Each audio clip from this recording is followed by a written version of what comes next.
Hello everyone, my name is Muskan. I am a legal intern at Lex Legal Company. So today's topic of discussion is wrongful conviction. So let's proceed our topic.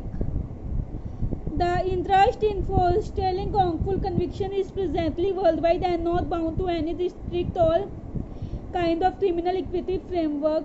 Wrongful conviction are terrible. They can happen at any place and they are a genuine basic freedom issue over the last several decades. Wrongful conviction of person condemned to death have been documented in every region of the world. In some cases, innocent men and women have spent decades on death row before being exonerated and released. In others, they have been executed before evidence of their innocence has come to light. The prevalence of wrongful conviction has exposed the fallibility of every criminal justice model and has led some states to abolish the death penalty altogether. To date, there have been a few in-depth comparative studies of the causes of wrongful capital convictions. Most empirical research on the topic has focused on United States, where death row exoneration have been highly publicized. The case studies illustrate how different risk factors play out in capital prosecutions.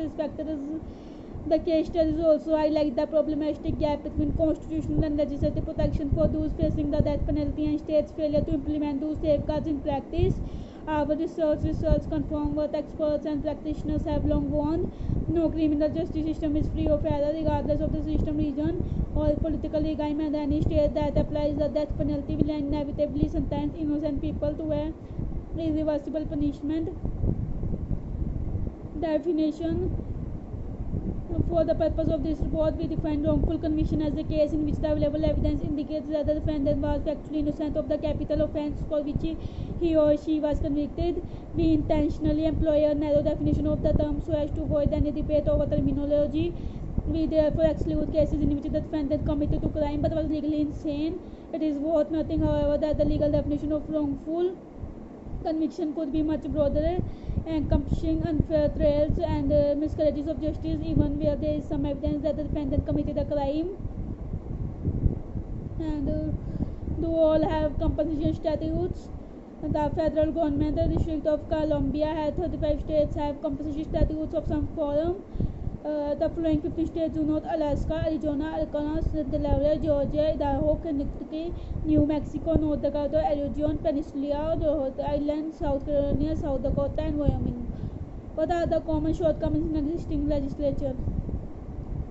Refusing to enact uniform statutory access to wrongful conviction compensation, some states opt to compensate the wrongfully convicted only via private compensation bills, denying the additional remedy reserved by those who can prove that wrongful conviction resulted from patent and intentional civil rights violation as opposed to simple error.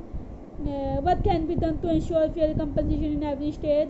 By granting compensation to the wrongfully convicted, the state can make a significant stride towards granting uprightness of its criminal equity framework. States that do not have compensation institutes must pause them, and states that have pay rules should rethink them to guarantee they may pay similarly feasible and sufficient for the wrongfully convicted.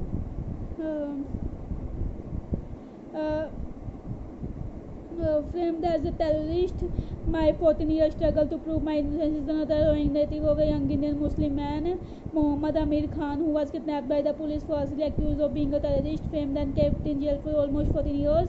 Providing compensation to such victims of wrongful arrest, detention, and prosecution is the last that the state could do as reparations for the wrong done. The Law Commission has recommended the norm of improper arraignment be applied in India.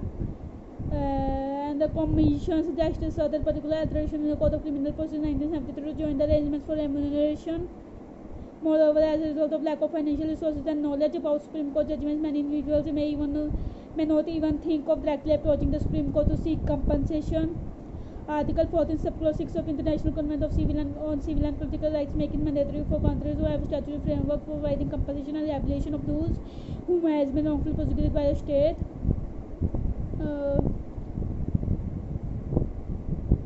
So let's conclude our topic.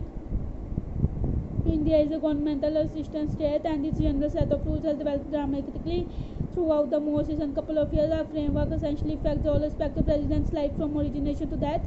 In such circumstances, state outrages are an infringement of common liberties with regard to illicit indictments, and the compensation scheme varies from case to case, making it inconsistent, capricious, and arbitrary. Inexplicably, the mere granting of the compensation constitutes a small step towards restoring the status quo of the victims. So that's all for today. If you like my video, do like, comment, and subscribe the Lex Click YouTube channel. Thank you.